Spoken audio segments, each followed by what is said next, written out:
Okay, part two. Part two of this English class and review. Okay, let's look at our next sentence. I thought we could proceed on our journey when the snow stopped. Prepositional phrases. Do you see any? On our journey. On our journey. Okay, what does on our journey describe? What does it tell me? It tells me where I can proceed. If it tells me where on could proceed, it's a what? It's an adverb. Is it an adverb phrase or an adverb clause? On our journey is an adverb phrase. Okay, because it doesn't have a subject and a verb.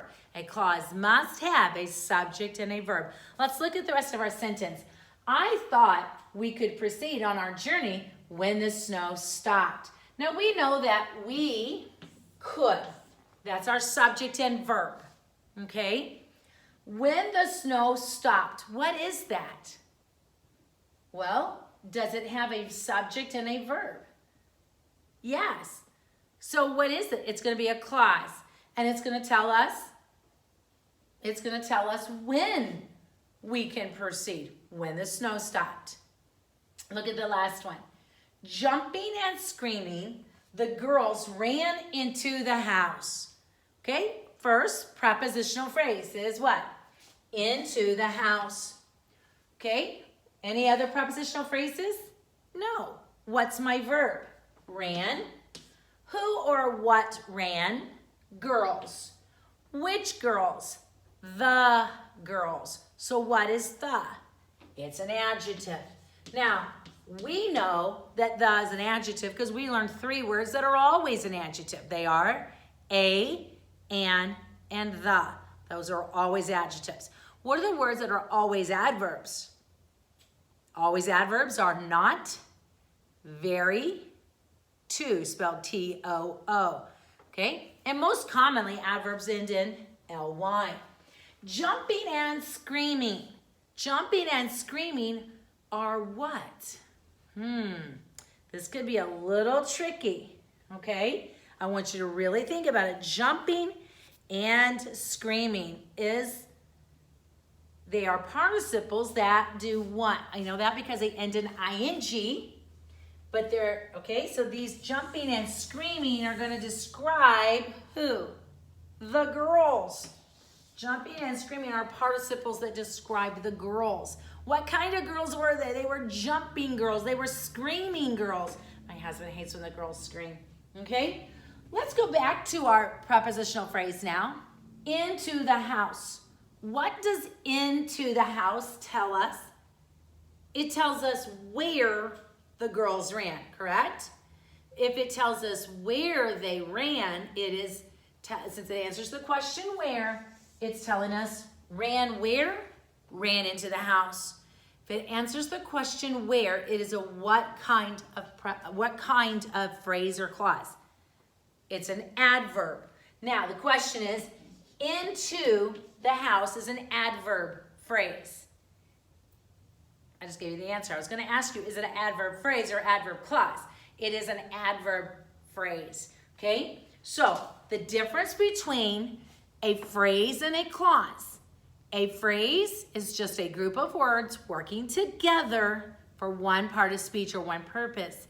A clause also works together for one purpose, but it has to have a subject, a verb, but not a complete thought. Okay? And remember, it's not the main subject. It's not the main verb of our sentence because then it would be an independent clause. Adverb clauses are introduced by what? Subordinate conjunctions, okay? Adjective clauses are introduced by relative pronouns, okay? Now, with that being said, I want you to be very careful on today's worksheet. We're really getting ready for an adverb and adjective test, guys. And I want you to make sure that you are truly ready. Okay, so if you have adjectives Adjectives tell us which one, what kind, how much, how many, or whose. Adverbs, they tell us where, when, how often, to what extent, under what conditions, or why. Clauses have a subject and a verb, but not a complete thought. Phrases, most commonly, are going to be prepositional phrases, but we call them adjective phrases and adverb phrases depending on what they modify or what they're describing. Adjectives always describe nouns and pronouns. Adverbs describe adjectives and verbs and other adverbs. Most commonly, they describe verbs. Now, I hope that helped a little bit. I only did one noun clause, and I'm sorry about that. I meant to do another one. So a noun clause, let me address that for real quickly. A noun clause, when you have a clause, and you found this one here, that Italy has the most cathedrals, okay? They're most commonly going to begin with a relative, okay? And they are going to act together as a noun's position or a noun's job. In other words, is it the subject of the sentence? Is it the direct object of the sentence? Is it the indirect object of the sentence? Is it the appositives? And I know we haven't gotten to a lot of those, but it's going to act like a noun. Okay, so think about your noun jobs, and then you'll know if it's a noun clause. Okay, I hope that helped some of you that were struggling a little bit on clauses as we get ready for this test. There is a, it'll say quiz. It's actually a worksheet on it today, guys, but do your best.